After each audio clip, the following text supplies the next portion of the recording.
Student, I am from Sharda Sanskar School and today I will teach you Hindi subject of class 5th। तो बच्चों, आज मैं आपको कक्षा 5वीं का पाठ 6 पढ़ाने वाली हूँ, जिसमें क्या है बच्चों, एक कहानी है और कहानी में किसका आगमन होता है? गुरु महाराज का। तो चलिए देख लेते हैं।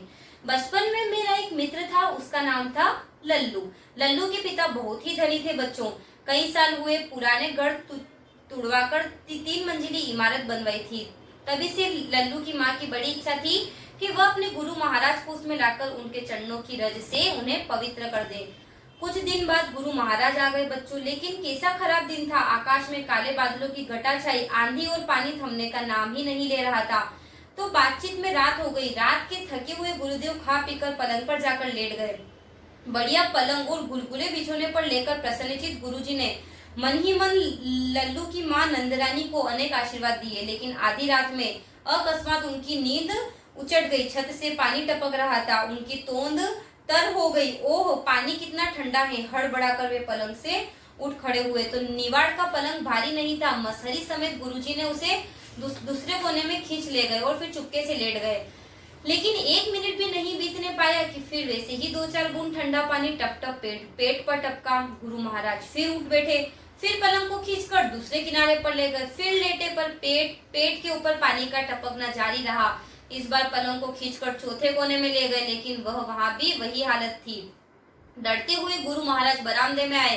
वहां एक लालटेन जल रहा था, किंतु आदमी कोई नहीं था। एक तरफ एक बेंच पड़ी थी। लाचार होकर गुरुजी उस पर जा बैठे। आधी धोती खोलकर उन्होंने देह को अच्छी तरह ढक लिया। इसी समय एकाएक एक नया उपद्रव उठ खड़ा हुआ। बड़े बड़े मच्छरों ने जाने कहां से आकर उनके कानों के पास भनभनाना शुरू कर दिया। मच्छरों के काटने से जलन सी होने लगी। कहीं भी गड़े में टन टन करके 4 बजी बच्चों। तो गुरुजी ने खींचकर मच्छरों से कहा, काटो जी, भरकर काटो, अब मेरे हाथ पांव नहीं चलते। इतना कहकर दीवार का सहारा लेकर जमीन पर ही बैठ गए। बोले, सवेरे अगर तक जीता रहा तो इस अभागे शहर में फिर कभी नहीं आऊंगा। सवेरे नंदरानी नीचे उतर कर आई। उसने देखा गुरुजी के कमरे का दरवाजा खुला है और कमरे के भीतर जाकर देखा तो गुरुजी नहीं थे बच्चों। बाहर निकलकर नौकरों को पुकारा, लेकिन व्यर्थ, अभी कोई उठा ही नहीं था। गुरुजी कहाँ गए? एकाएक उसकी नजर एक तरफ गई तो वे आश्चर्य से उठ खड़ी हुई। ये क्या? एक कोने में जहाँ कुछ अंधेरा सा था, एक आदमी सा जान पड़ा है। आकांक्षा से वह चिल्ला उठी, गुरुजी, ओ गुरुजी।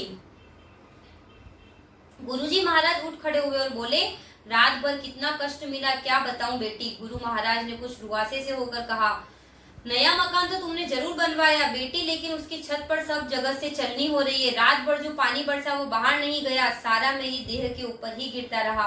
बड़ी कोशिश और अनुयायी विनय से घर में लाए गुरुजी की वह करुण कहानी सुनकर उनकी बुरी दशा अपनी आंखों में देखकर नंदरानी की आंखें भर गई। उन्होंने कहा, लेकिन गुरुजी, गढ़ तो अभी बना है, आपके कमरे में ऊपर खुली छत नहीं है, और भी कमरे हैं। वर्षा का पानी 3-3 छतों को तोड़कर आपके ऊपर कैसे गिर सकता है। तो चटपट मसहरी उतारी तो दिख पड़ा कपड़े में बांधा बर्फ का एक डला उस समय भी मौजूद था। तो नंदरानी समझ गई कि पागल की तरह झपट कर वे बाहर निकली और जो भी नौकर सामने पड़ा उसी को चिल्लाकर हुक्म दिया, देखो दुष्ट कहाँ गया, तुम लोग और काम छोड़ो, जाकर उस बदमाश को जहाँ भी हो वहां से मारते फिरते लाओ। तो लल्लू के पिता उसी समय ऊपर से नीचे आ रहे थे। तो पत्नी का बेतहाशा बिगड़ना और चिल्लाना देख सुनकर वे भौचक से हो गए। बोले, क्या हुआ, क्यों चिल्ला रही हो? तो नंदरानी रो पड़ी। बोली, बिना किसी कारण उसने गुरुदेव की क्या दशा की है, जरा चल के देखो। तो सब जने कमरे के भीतर गए। लल्लू की करतूत सब समझ गए। गुरुजी अपनी मूर्खता पर हो होकर हंसने लगे। नौकरों ने आकर कहा, लल्लू बाबू कोठी में नहीं है। और एक नौकर ने आकर खबर दी कि वे मौसी के घर बैठे बैठे पेट पूजा कर रहे हैं। थैंक यू सो मच बच्चों।